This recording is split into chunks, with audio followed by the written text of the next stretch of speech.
আসসালামু আলাইকুম ওয়া রাহমাতুল্লাহি ওয়া বারাকাতুহু। সম্মানিত ভিউয়ার্স, আপনারা দেখুক আমি কই আইছি। আজকে আইছি আমি ও যে হযরত ওয়াইসাল কান্নি রহমতুল্লাহির বুকুর উপরে যে গিলাফটা দেখরা, এই গিলাফটা দেওয়ার জন্য আসছিলাম। হযরত ওয়াইস কুরুনি রহমতুল্লাহির মাজারে একটা গিলাফ দিবা কইছিলাম লন্ডন প্রবাসী মনসুর ভাই। তো মনসুর ভাইয়ের ওনার গিলাফটা আমি আসলে বাংলাদেশ থেকে কিনে নিয়ে আইছি। এই দেখেন আমি এই গিলাফটা আসলে বিছাইছি।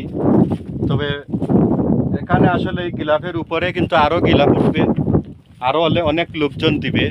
তো প্রিয় বন্ধুরা, আমি সবাইকে একটা অনুরোধ করব, যারা আমার ফেসবুক থেকে ভিডিওটা দেখতেছেন ফেসবুক ফলো করে রাখবেন, যারা ইউটিউব থেকে দেখবেন সাবস্ক্রাইব করে বেল আইকন অন করে রাখবেন। তো সবাই ভালো থাকবেন আর ভিডিওটা বেশি বেশি করে শেয়ার দিবেন অবশ্যই, আশা করি। তো